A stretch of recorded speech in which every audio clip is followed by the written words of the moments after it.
2 number নোটটা হলো histogram আঁকার সময় আপার লিমিট এবং লোয়ার লিমিট উভয় লিমিটের উপর ফোঁটা দিতে হয়। আপার লিমিট এবং লোয়ার লিমিট উভয় লিমিটের উপর ফোঁটা দিতে হয়।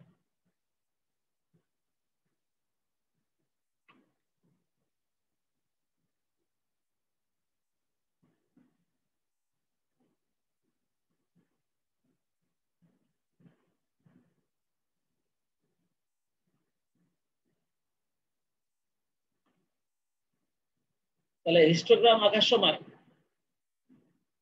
আপার লিমিট এবং লোয়ার লিমিট উভয় লিমিটে ফোঁটা দিতে হয়। এই দুটো নোট তোমাদের কাছে হিস্টোগ্রামের জন্য আমি দিয়ে দিলাম। এবার আমি হিস্টোগ্রামের জন্য একটা ইনফরমেশন তুলছি। তোমরা দেখো প্রবলেম ফর স্টাডি 5 তোমরা যে গ্রাফটার মধ্যে হিস্টোগ্রামটা আঁকবা তার উল্টা পিঠে তোমরা ইনফরমেশনটা তুলে নাও। 10 থেকে 20,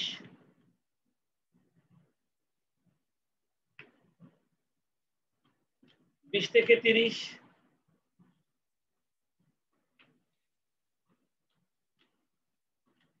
30 থেকে 40, 40 থেকে 50, 50 থেকে 60,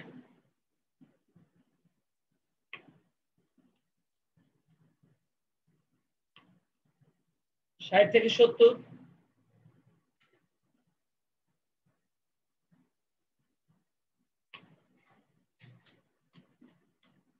70 থেকে 80। এইটা হচ্ছে আমাদের ক্লাস।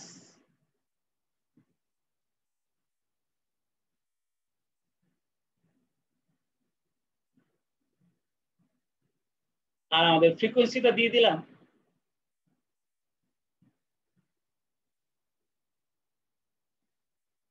ধরো প্রথমটাতে 4,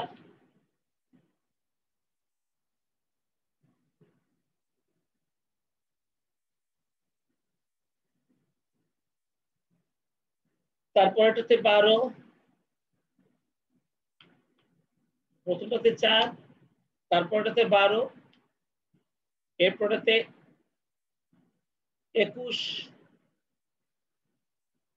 তারপরটাতে 35,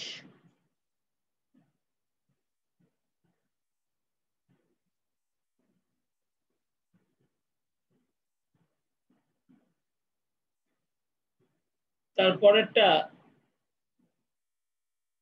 16, তারপরেরটা 8,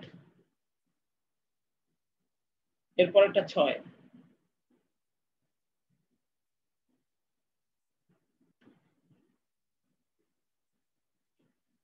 আমরা এই একটা ইনফরমেশন নিয়ে নিলাম যেখানে ওনারা আমাদেরকে ক্লাস এবং ফ্রিকোয়েন্সি দিয়ে দিয়েছে। আর ওনারা বলে দিয়েছে যে এখান থেকে তুমি একটা হিস্টোগ্রাম আঁকো। ওই যে বলে দিয়েছে যে draw A histogram from the following data, নিচের এই তথ্যগুলো থেকে একটা হিস্টোগ্রাম আঁকো। আর আমিও তোমাদেরকে নোট লিখে দিয়েছিলাম যে হিস্টোগ্রাম আঁকার জন্য আমাদের দুটো ইনফরমেশন দরকার, একটা হচ্ছে ক্লাস, একটা হচ্ছে ফ্রিকোয়েন্সি। এখন এই ক্লাস এবং ফ্রিকোয়েন্সি আমাদেরকে দিয়ে দিয়েছে। এখন এই ক্লাস এবং ফ্রিকোয়েন্সি ব্যবহার করে আমরা কিভাবে হিস্টোগ্রামটা আঁকতে পারি, তোমরা গ্রাফ পেপারটা নিয়ে নাও। আমি তোমাদেরকে দেখাচ্ছি কিভাবে এই ইনফরমেশন থেকে তোমরা হিস্টোগ্রামটা আঁকবে। তোমরা সবাই রেডি হয়ে যাও, আমি এই সাদা পেজটার মধ্যে আমি হিস্টোগ্রামটা আঁকবো।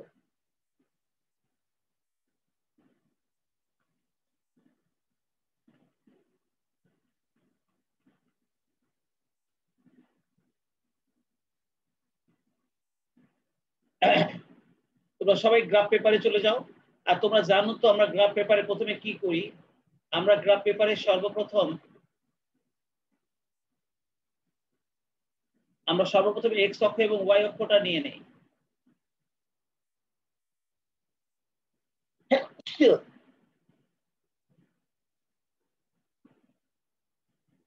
আমরা সর্বপ্রথম এক্স অক্ষ এবং ওয়াই অক্ষটা নিয়ে নেই। আমরা বাম দিক থেকে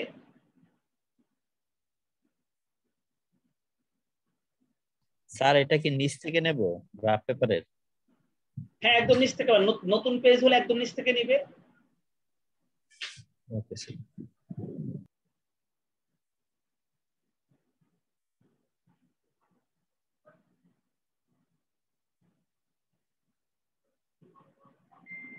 এটা হলো শূন্য বিন্দু,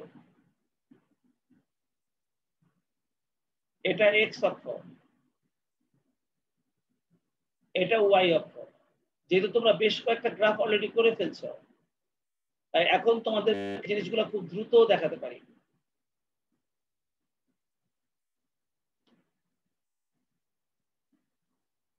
তোমরা দেখো আমাদের এক্স অক্ষে 5 ঘর পর পর আমরা ক্লাসটাকে এখানে দেখাবো, 5 ঘর পর পর আমরা ক্লাসটাকে এখানে দেখাবো।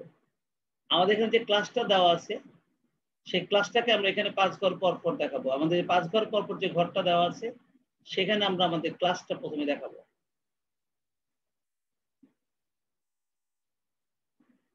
তোমরা দেখো আমাদের ক্লাসটা 10 থেকে শুরু হয়েছিল, তাহলে 10, এরপরেরটা 20,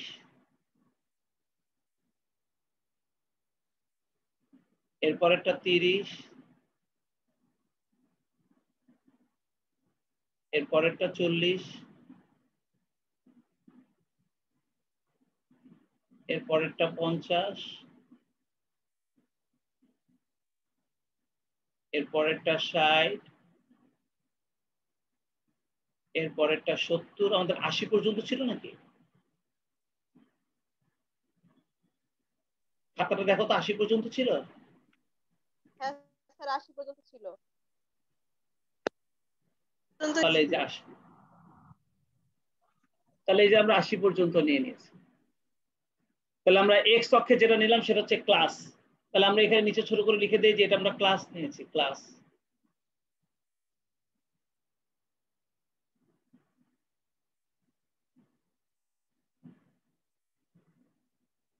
আমরা ক্লাসটা এখানে নিয়ে ফেলছি। আর এবার আমরা উপরে নেব ফ্রিকোয়েন্সি, এটাও 5 ঘর পর পর নেব।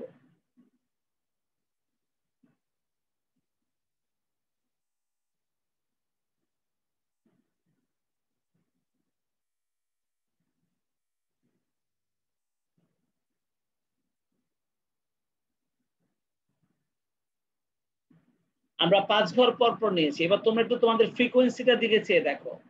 তোমাদের ফ্রিকোয়েন্সির মধ্যে সবচেয়ে ছোট ফ্রিকোয়েন্সিটা ছিল 4, আর সবচেয়ে বড় ফ্রিকোয়েন্সিটা ছিল 35। দেখছো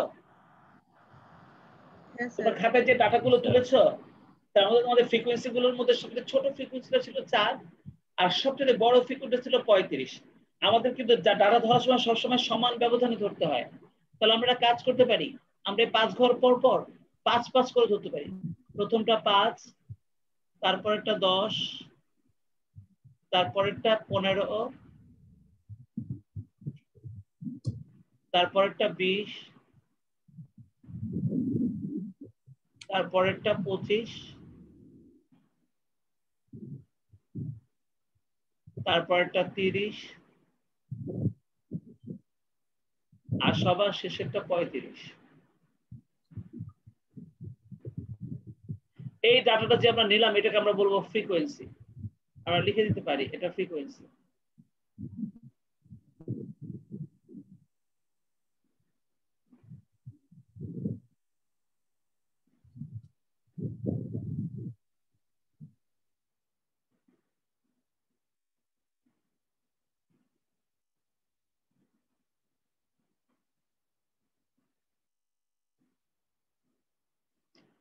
এই পাশে দিলাম ফ্রিকোয়েন্সি আর এই পাশে দিলাম আমরা ক্লাস।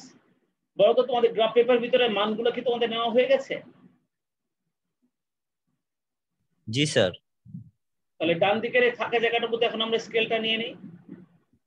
আমি তো বেশ কয়েকটা গ্রাফ তোমাদেরকে শিখাইছি, এখন কাজগুলো খুব দ্রুত করা যাবে। দেখো এই গ্রাফটার মধ্যে আমরা কোথাও কোনো গ্যাপ দেই নাই। তাহলে এবার এক্স অক্ষ ওয়াই অক্ষ দুই অক্ষেই আমাদের স্কেলটা দেখাতে হবে। প্রথমে ইন এক্স তোমরা লিখে নাও ইন এক্স এক্সিস, আমি সংক্ষেপে লিখছি ইন এক্স। ইন এক্স এক্সিসে 1 স্কয়ার সমান সমান এক্স অক্ষে 1 স্কয়ারের মান কত, আর in y axis, in y এক্সিসে আমাদের 1 স্কয়ারের মান কত সেটা আমরা এখন এখানে দেখাবো। তোমরা একটু চেয়ে দেখো, এক্স অক্ষে 10, 20, 30, 40, 50, 60, বলো তো আমাদের সংখ্যার পার্থক্যটা 10 ছিল না? আমাদের এক্স অক্ষের সংখ্যার পার্থক্যটা 10 না সঞ্জিতা?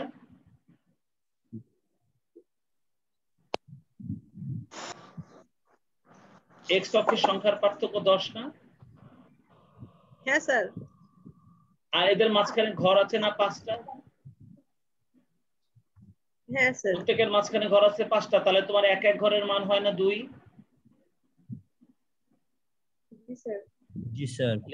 এক্স অক্ষে এক এক ঘরের মান হচ্ছে 2, আর ওয়াই অক্ষে দেখো তো 5, 10, 15, 20 এখানে সংখ্যার পার্থক্য না 5? জি হ্যাঁ। স্যার। এদের মাঝখানে ঘর আছে 5টা, তাহলে ওয়াই অক্ষে এক এক ঘরের মান হয় 1। জি স্যার। তোমরা কি এই টেবিল করাটা বুঝতে পেরেছো? জি স্যার। হ্যাঁ স্যার। এবার আমি তোমাদেরকে দেখাচ্ছি, দেখো আমার তো লিংক কেটে গেলে তো ধাম করে সব মুছে যাবে, তাই মুছে যাওয়ার আগে আমি তোমাদেরকে দেখাচ্ছি, আমি একটা বা দুটো দেখাবো, এরপরে ধামাধাম সব তোমরা এঁকে ফেলবা। তোমরা দেখো, আমি তোমাদেরকে 2 নম্বর যে নোটটা লেখাইছিলাম সেখানে আমি লিখছিলাম হিস্টোগ্রাম আঁকার সময় আপার লিমিট লোয়ার লিমিট উভয় লিমিটে ফোঁটা দিতে হয়, লিখছিলাম কিনা বলো? জি স্যার। তাহলে চলো আমাদের প্রথম মানটা তোমরা তোমাদের ডাটা দেখে বলো। 10 থেকে 20 যখন ফ্রিকোয়েন্সি, তখন আমার 10 থেকে 20 যখন ক্লাস, তখন আমাদের ফ্রিকোয়েন্সিটা 4 ছিল না? 4। জি স্যার। দেখো 4 কিন্তু আমাদের উপরে কিন্তু এক এক ঘরের মানে 1, তুমি এক এক ঘরের মান যদি 1 হয় তাহলে 4 গুণ 5-এর থেকে 1 ঘর কম, 5-এর থেকে 1 ঘর কম হবে না 4? এই 4টা জি আমরা স্যার। এই 4টা আমরা 10-এর উপরেও ফোঁটা দিব, এই 4টা আমরা 20-এর উপরেও ফোঁটা দিব। তোমরা কি আমার কথা বুঝছো? জি স্যার। আচ্ছা, হাসান মাহমুদ এবং সানজিদা, তোমরা আগে থেকে 0 থেকে এক্স পর্যন্ত স্কেল দিয়ে আগে এই পর্যন্ত আগে একটা দাগ দিয়ে নাও, এটা কখনো মিস করবে না। 0 থেকে এই যে এক্স এর পুরো রেখাটা আগে একটা দাগ দিয়ে নাও, আবার 0 থেকে ওয়াই পর্যন্ত ওই পর্যন্ত আগে একটা রেখা স্কেল দিয়ে দাগ টেনে নাও, পেন্সিল দিয়ে। পেন্সিল জি দিয়ে এই স্যার, দুটো দাগ দাগ টেনে নিচ্ছি। সবসময় আগে টেনে রাখো। হ্যাঁ। আচ্ছা, এবার আমি যদি তোমাদেরকে বলি যে তোমরা হিস্টোগ্রাম আঁকবা, তাহলে তোমরা দেখো হিস্টোগ্রাম আঁকতে গিয়ে এবার তোমাদেরকে যেটা করতে হবে সেটা হচ্ছে এই যে দুটো দাগ আমরা দিয়েছি আপার লিমিট এবং লোয়ার লিমিটে, এবার স্কেল দিয়ে তোমাদেরকে দাগটা এইভাবে মিলাতে হবে, এবার ওখান থেকে এখানে মিলাতে হবে, আবার এখান থেকে এখানেও মিলাতে হবে।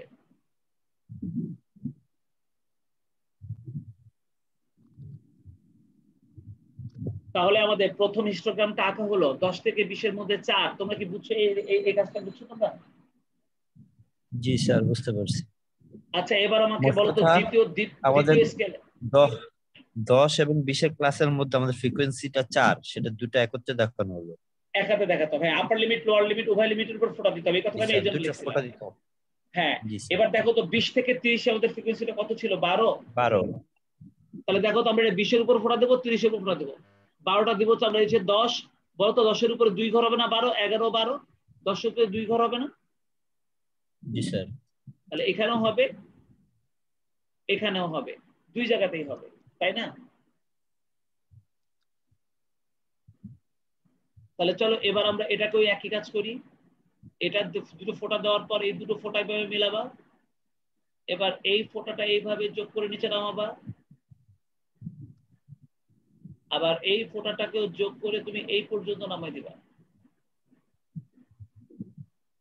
হাসান মাহমুদ, তুমি কি বুঝছো আমি কি বলতে চাচ্ছি?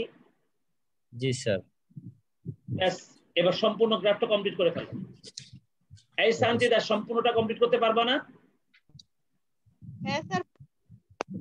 তোমাদের ডাটা খাতায় উঠে গেছে, তোমাদের খাতা ডাটা তোমাদের যে ডাটাগুলো খাতায় আগে আমি তোলাইছি, তোমাদের গ্রাফ পেপারে উল্টো পিঠে, তো ওখান থেকে ডাটা দেখে দেখে পুরো গ্রাফটা কমপ্লিট করে আমাকে একটা ছবি দাও। স্যার করতেছি।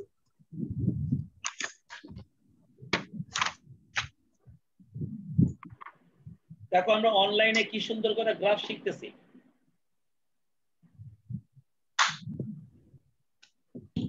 সবই স্যার আপনার কারিশমা। অনলাইনে দেখো কিভাবে আমরা গ্রাফ শিখতেছি।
স্যার ঘরগুলো কি আবার রং করে সাইড দিয়ে দেখাতে হবে? না না না না, এটা রং করতে হবে না, এটা রং করতে হবে না, এটা এইভাবে ফ্রেশ রাখবে, কারণ তোমার ওই গ্রাফ দিয়ে আমি কিন্তু আরো দুটো গ্রাফ আঁকবো।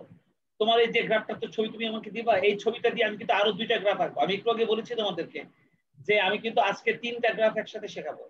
একটা হচ্ছে হিস্টোগ্রাম, একটা হচ্ছে ফ্রিকোয়েন্সি পলিগন, আর হচ্ছে ফ্রিকোয়েন্সি কার্ভ। তো আমার গ্রাফটা তো একটু পরে চলে যাবে, কিন্তু তোমার গ্রাফটা থেকে যাবে। আমি তোমার গ্রাফটা দিয়েই আমি বাকি দুটো কাজ আমি করব।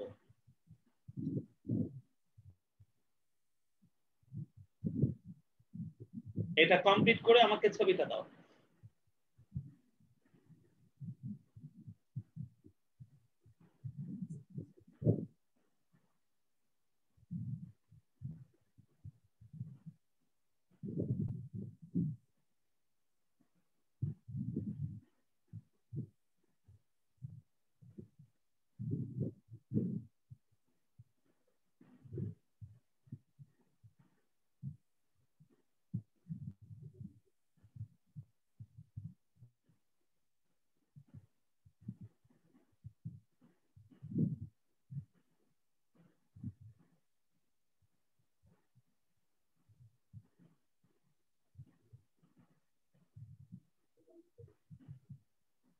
স্যার পিক দিয়েছি। আচ্ছা,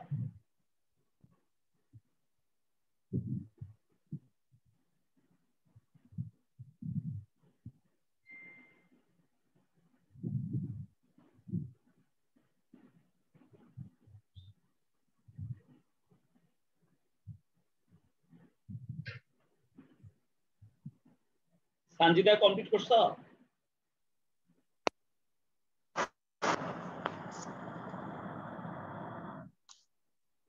ও সঞ্জিদা কমপ্লিট করছো?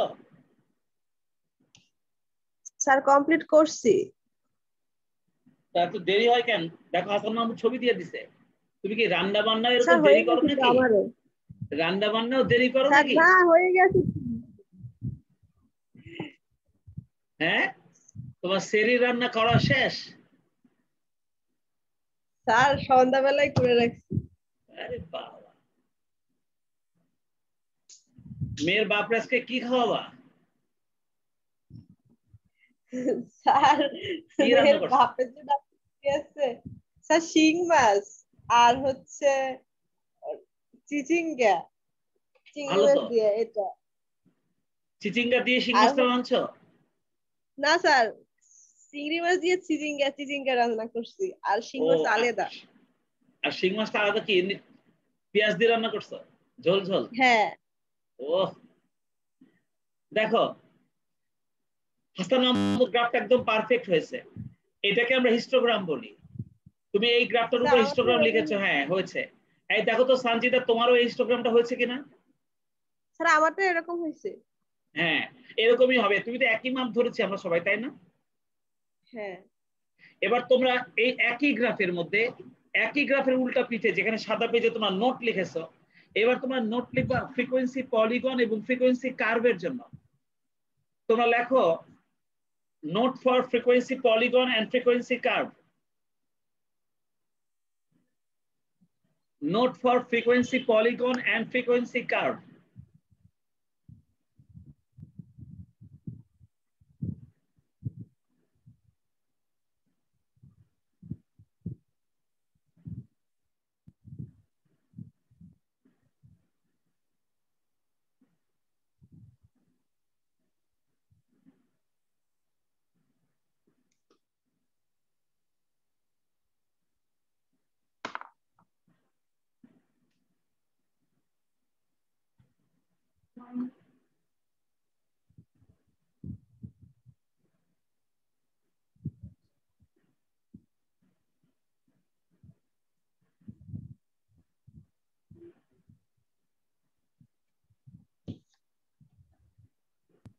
জি স্যার, লেখা শেষ।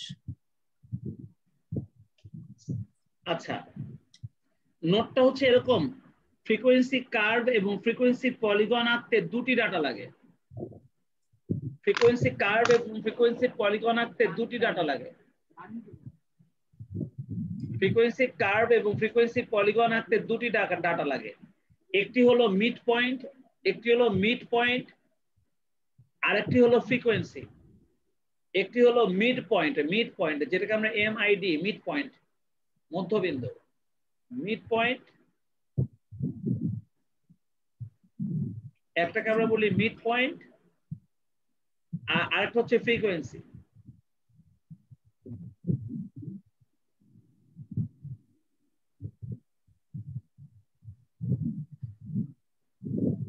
লিখেছো স্যার আবার একটু যদি বলতেন। আমাদের নোটটা হলো ফ্রিকোয়েন্সি পলিগন এবং ফ্রিকোয়েন্সি কার্ভ আঁকতে দুটি ডাটা লাগে, একটা হচ্ছে মিড পয়েন্ট আর একটা হচ্ছে ফ্রিকোয়েন্সি। জি স্যার শেষ।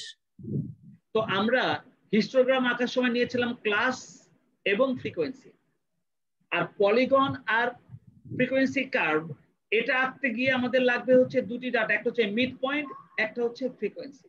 তোমরা আরেকটা নোট লেখো, নোট নাম্বার 2।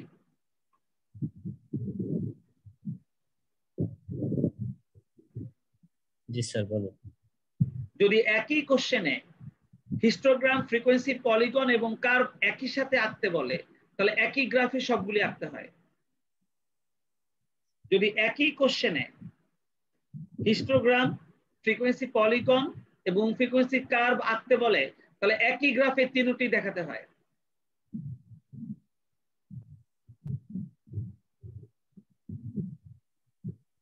একই কোশ্চেনে যদি হিস্টোগ্রাম, ফ্রিকোয়েন্সি, পলিগন এবং ফ্রিকোয়েন্সি কার্ভ আঁকতে বলে তাহলে একই গ্রাফের মধ্যে সেটি আঁকতে হয়।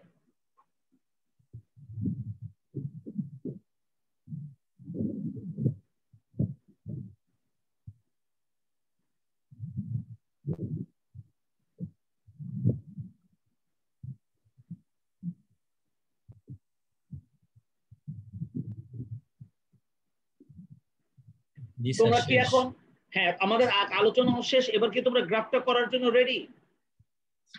জি স্যার। দেখো হাসান মাহমুদ, আমি কিন্তু তোমার গ্রাফের উপরে আঁকবো, তাই তোমরাও তোমাদের গ্রাফটাকে ওপেন করো। তোমাদের গ্রাফটাকে ওপেন করছো? দেখো তো প্রত্যেকটা ক্লাসের মিড পয়েন্ট, আমাদের এটা কিন্তু ক্লাস 10 থেকে 20, 20 থেকে 30, 30 থেকে 40, সব কিন্তু ক্লাস। তাহলে এটার মিড পয়েন্ট, প্রথমটার মিড পয়েন্ট কি এই জায়গায় হবে না? এর পরেরটার মিড পয়েন্ট কি এই জায়গায় হবে না? আড়াই ঘর। এর পরেরটার মিড পয়েন্ট কি এই জায়গায় হবে না? জি স্যার। আড়াই ঘর। এর পরেরটার মিড পয়েন্ট কি এই জায়গায় হবে না? আমরা প্রত্যেকটা দণ্ডের মিড পয়েন্ট গুলোকে আমরা আমাদের হিস্টোগ্রামের মধ্যে আঁকতেছি।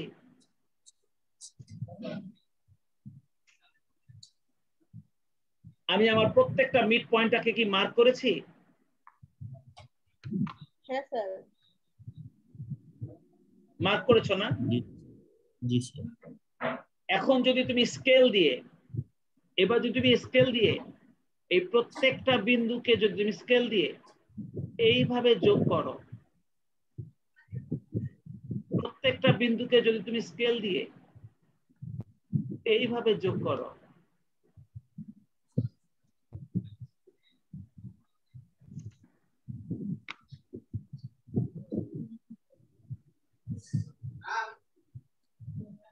প্রত্যেকটা বিন্দুকে যদি স্কেল দিয়ে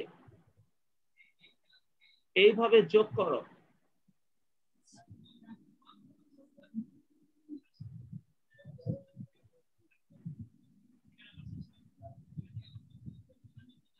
তাহলে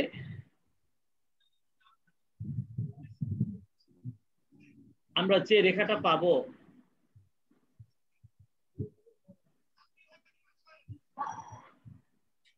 এই রেখাকেই বলা হবে ফ্রিকোয়েন্সি পলিগন।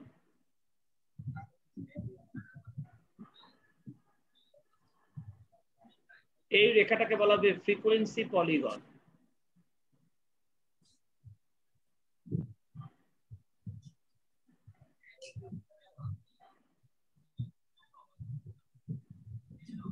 দেখো হিস্টোগ্রাফের মধ্যে আমরা কিন্তু ফ্রিকোয়েন্সি পলিগনটা এঁকে ফেললাম, আর এটা আমরা আঁকলাম প্রত্যেকটা মিড পয়েন্টে। দেখছো?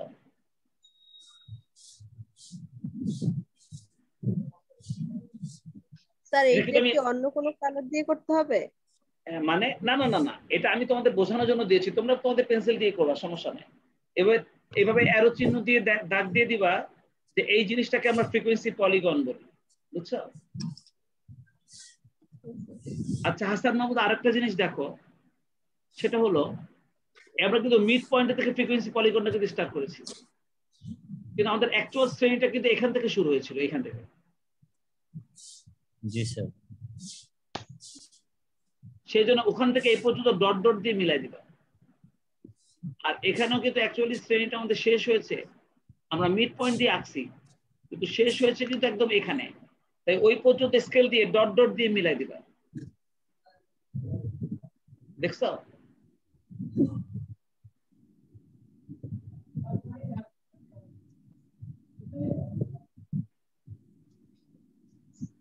সঞ্জিদা, তুমি কি ফ্রিকোয়েন্সি পলিগনটা বুঝছো?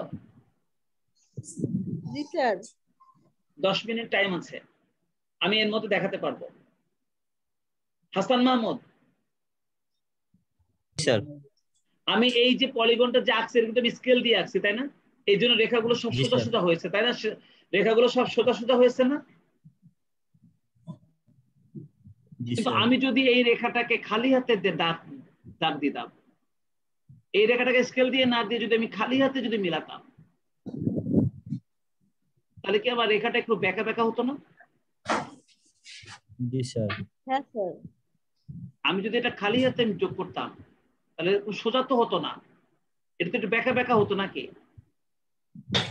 হ্যাঁ। একটু বেঁকা বেঁকা হতো, তখন আমরা এই রেখাটার নাম দিতাম ফ্রিকোয়েন্সি কার্ভ।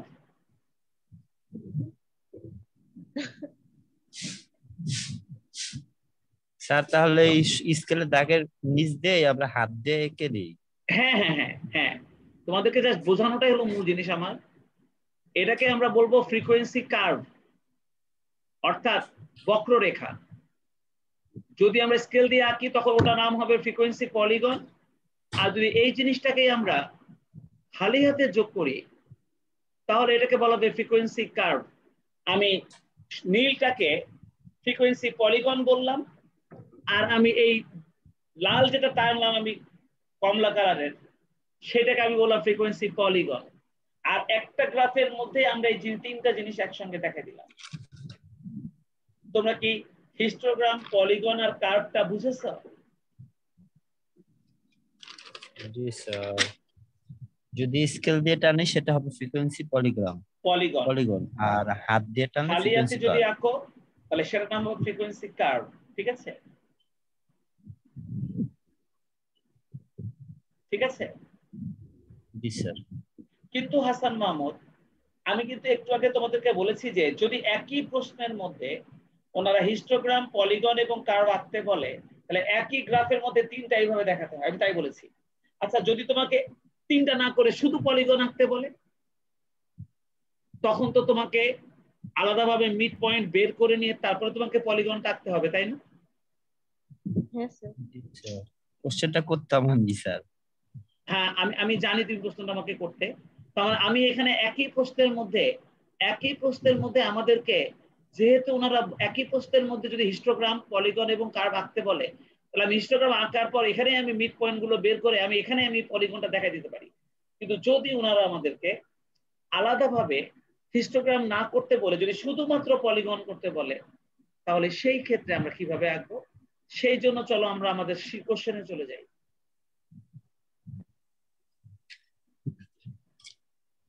সেজন্য চলো আমরা আমাদের কোশ্চেনে চলে যাই। এই কোশ্চেনটা দিয়ে যদি এখন আমাদেরকে বলে হিস্টোগ্রাম দিয়ে যদি আমাদেরকে বলে তুমি এখানে হিস্টোগ্রাম আঁকো, আবার এই সেম কোশ্চেন দিয়ে যদি এখন আমাদেরকে প্রশ্ন করে যে তুমি এটা দিয়ে এখন একটা পলিগন আঁকো,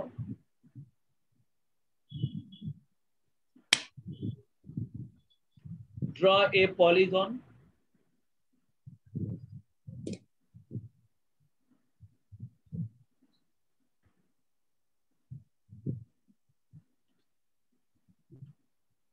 পলিগন অথবা কার্ভ, এই দুটো একসাথে করা যায়, কারণ স্কেল দিয়ে করলে পলিগন, স্কেল দিয়ে না করলে কার্ভ, তাই না? এইটা দিয়ে জি আঁকো। স্যার। তাহলে সেই ক্ষেত্রে আমাদের তো এখানে ক্লাস এবং ফ্রিকোয়েন্সি আছে, মিড পয়েন্ট তো নাই।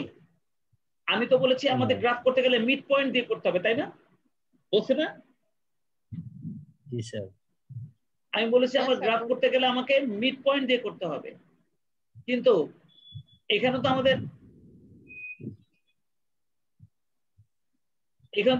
ক্লাস আছে আর ফ্রিকোয়েন্সি আছে, মিড পয়েন্ট তো নাই। সেই জন্য সেই ক্ষেত্রে তোমাকে কি করতে হবে, এখানে আরেকটা ঘর বাড়াতে হবে, তোমার ডাটার মধ্যে আরেকটা ঘর বাড়াতে হবে, এবং এটা তোমাকে খাতায় দেখাতে হবে, গ্রাফ খাতায় না, তোমার পরীক্ষা খাতায় তোমাকে মিড পয়েন্টটা, এই ডাটাটা বের করে দেখাতে হবে। এখানে তোমাকে মিড পয়েন্টটা বের করে দেখাতে হবে। মিড পয়েন্ট আমরা সাধারণত এই মিড পয়েন্টটাকে এক্স নামে রাখি। মিড পয়েন্টকে এক্স নামে রাখি।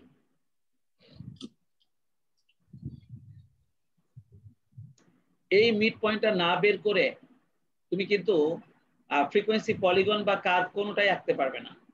এখন আমি মিড পয়েন্টটা কিভাবে বের করতেছি হাসান মাহমুদ, দেখো তো আমাদের এই শ্রেণীর লোয়ার লিমিটটা কত ছিল? প্রথম শ্রেণীর লোয়ার লিমিটটা হচ্ছে 10, আর আপার লিমিটটা কত আছে?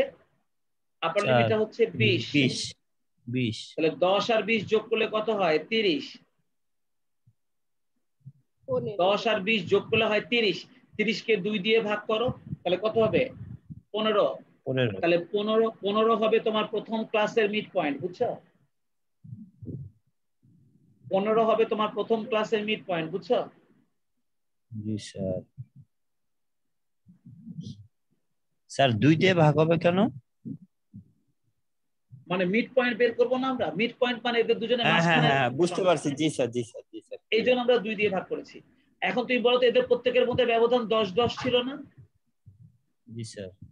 তাহলে মিড পয়েন্ট গুলোর ব্যবধান 10-10 হবে। প্রথমটা 15 হলে তারপরটা হবে 25, তারপরটা হবে 35, তারপরটা হবে 45, তারপরটা হবে 55, তারপরটা হবে 65, তারপরটা হবে 75। দেখেছো?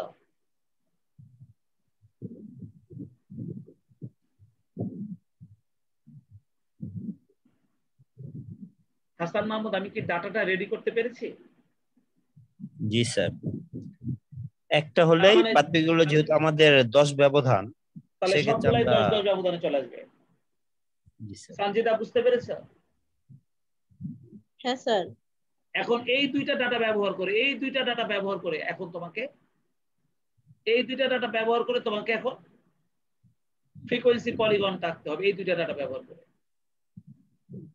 আমরা এই দুইটা ডাটা দিয়ে পলিগন আঁকবো। ক্লাস আর এখন আমাদের লাগবে না, তাই আমি এখন এই লিঙ্কটা কেটে দিচ্ছি। কেটে দিয়ে অনেক বেশি সময় পাবো, তখন আমি তোমাদেরকে আবার পলিগনটা দেখাতে পারবো। আমি লিঙ্কটা কেটে আবার লিঙ্ক দিচ্ছি।